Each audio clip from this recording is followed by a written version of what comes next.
سعودی عربیہ کا جو دورہ چین ہوا، بڑا واضح، بڑا مفید، بڑا کامیاب دورہ تھا۔ اس دورے کے بعد سعودی عربیہ کے مختلف اخبارات میں یہ خبر آئی ہے کہ سعودی تعلیمی اداروں میں چائنیز زبان پڑھائی جائے گی۔ دو طرفہ تعلقات بہتری کی طرف گامزن ہو رہے ہیں۔ دیکھتے ہیں کس نئی جہد کی ابتدا ہوتی ہے۔ سعودی عربیہ جو ہے وہ چین کا بہت بڑا، پاکستان کا اور چین کا بہت بڑا پارٹنر بننے جا رہا ہے سی پیک میں، اور خوش دلی سے تینوں آپس میں ساتھ مل کر چل رہے ہیں۔ دنیا کا ایک نیا بلاک بن رہا ہے، طاقت کے محور تبدیل ہو رہے ہیں، ایسے محور تبدیل ہوتے ہوئے جہاں کسی دور میں انگلش لینگویج کو ایک پذیرائی ملتی تھی، دنیا میں دوسری بڑی بولے جانے والی یا پہلی بولے جانے والی زبان سمجھی جاتی تھی، اب وہیں پاکستان نے بھی کچھ عرصہ پہلے اعلان کیا کہ تعلیمی اداروں میں چائنیز زبان پڑھائی جائے گی۔ اس کے بعد سعودی عربیہ جیسے بڑے ملک کا، معاشی طور پہ مضبوط ملک کا یہ کہنا کہ ہمارے تعلیمی اداروں میں اب چائنیز زبان پڑھائی جائے گی، اس بارے میں بات کرتے ہیں جناب فردوس جمال صاحب سے۔ جی بالکل، سعودی عرب نے سرپرائز دیا چائنیز زبان سیکھنے کے اعلان کے ساتھ۔ اس کے دو تین پہلو ہیں اس اعلان کے۔ ایک تو اس کا پہلو ہے اقتصادی پہلو ہے، جو کہ چائنا کے ساتھ جس طرح کا مطلب تجارت اور جس طرح کا بزنس سعودی عرب کا ہوگا، تو ان فیوچر سعودی عرب کو ضرورت پڑے گی چائنیز زبان سیکھنے کی، ان کو ڈیل کرنے کے لیے۔ ایک تو یہ اس کا اقتصادی پہلو۔ ایک سیاسی پہلو یہ ہے کہ اس اعلان کے ساتھ مغرب کو، امریکہ کو، ان طاقتوں کو ایک پیغام دیا گیا کہ ہم چائنا کے بلاک کی طرف جا رہے ہیں۔ اور تیسرا ایک پہلو اس میں یہ کہ دیکھیں، جو بھی دنیا میں طاقتور ہوتا ہے، طاقت، اس کی زبان بولی جاتی ہے، اس کی زبان سیکھی جاتی ہے۔ سعودی عرب تھوڑے سے جلدی کر کے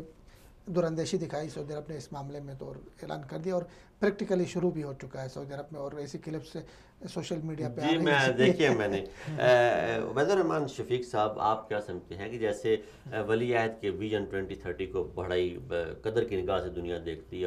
اور ایک بڑا دور اندیش لیڈر ماننا شروع ہو گئی ہے دنیا، اور دنیا کو اب یہ اجاں ہو چکا ہے کہ اگر وہ 34 سال کی عمر میں ولی عہد بنے ہیں تو ان میں کچھ نہ کچھ ایسی خوبیاں ہیں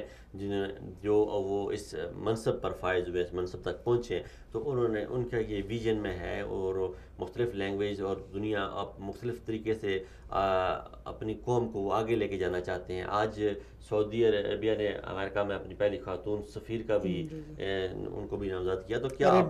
آپ کیا سمجھتے ہیں کہ یہ جو چائنیز لینگویج کا انہوں نے کہا کہ ہم سیکھنے جا رہے ہیں، اس سے کیا مقاصد حاصل کرنا چاہ رہے ہیں؟ دیکھیں، سعودی عرب نے اب اپنا جو ان کا اسٹریٹجیکل ویژن ہے اس کی امپلیمنٹیشن کی طرف آ گئے ہیں۔ اسٹریٹجیکل ویژن میں آپ اگلے 40-50 سال، 60 سال یا 100 سال کی آپ ایک پلاننگ کرتے ہیں، تو سعودی عرب نے اپنی وہ پلاننگ کی، بہت اچھا ہے۔ انہوں نے اپنے فیوچر کا سوچا، ہمیشہ زندہ قومیں اپنے فیوچر کے بارے میں سوچتی ہیں، اور جو چیزیں انہیں فیوچر میں جن چیزوں کی ضرورت ہوتی ہے وہ ابھی سے اس کی تیاری شروع کر دیتی ہیں، تو انہوں نے اسی چیزوں کو دیکھا ہے۔ ابھی آپ کو ہر جگہ دیکھیں، جب ایک طاقت بنتی ہے تو پھر اس طاقت کی بنائی ہوئی چیزیں پوری دنیا استعمال کرتی ہے۔ امریکہ تو امریکن ٹیکنالوجی پوری دنیا میں جا رہی، استعمال ہو رہی ہے۔ آگے جو نئی ٹیکنالوجی آ رہی ہے اس کے اندر چائنا بہت آگے جا رہا ہے۔ آپ کی بلاک چین کی ٹیکنالوجی ہے، پھر اس کے بعد آرٹیفیشل انٹیلیجنس کی جو ٹیکنالوجی ہے اس میں بہت بڑا نام چائنا کا ہے، اور وہ پوری دنیا اس کو استعمال کرنے کے لیے آگے جا رہی ہے۔ تو لازمی بات ہے، جیسے آپ کو پتہ ہے کہ چائنا جو ہے وہ اپنی زبان کے ساتھ بہت زیادہ اس کو پیار ہے اور بہت ایفیلیٹڈ ہے۔ جو چیز بھی ابھی پچھلے دنوں ہمارے ایک جگہ پہ بیٹھے بات ہو رہی تھی، تو ہمارے ایک دوست انہوں نے بتایا کہ جو بھی ٹیکنالوجی کے حوالے سے، سائنس کے حوالے سے جو بھی بک آج امریکہ میں یا یورپ کے اندر آتی ہے، اس سے اگلے دن، مطلب ہے کہ 1-2 مہینے کے اندر اندر ہی فوری طور پر اس کو چائنیز زبان کے اندر ٹرانسلیٹ کیا جاتا ہے، اور وہاں کے چائنا کے جو لوگ ہیں ان تک وہ پہنچا دی جاتی ہے۔ تو چائنا اپنی زبان کے ساتھ بہت زیادہ اس کو پیار ہے اور بہت زیادہ ایفیلیٹڈ ہے۔ تو آگے جو آنے والی ٹیکنالوجیز ہیں، جو آگے آنے والے سافٹ ویئرز ہیں، اور وہ چیزیں جو ہم آگے فیوچر میں استعمال کریں گے، یہ کوئی بعید نہیں ہے کہ ان کے اندر جو زبان ہے وہ چائنیز زبان نہیں ہوگی۔ تو ابھی سے ایک مائنڈ سیٹ بنایا جا رہا ہے نا کہ ابھی آپ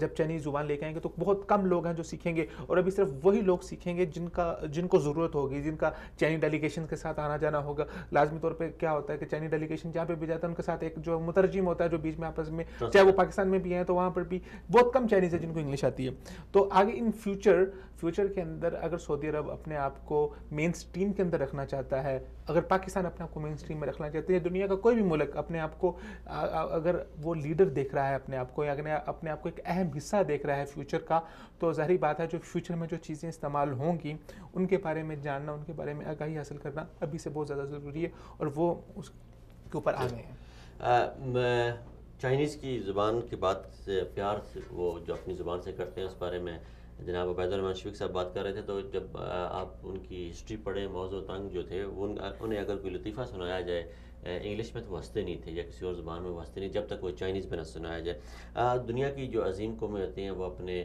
ورثے سے، اپنے اقدار سے، اپنے آبا و اجداد سے اور اپنے آبا و اجداد کے انداز سے پیار کرتی ہیں۔ پاکستان اس وقت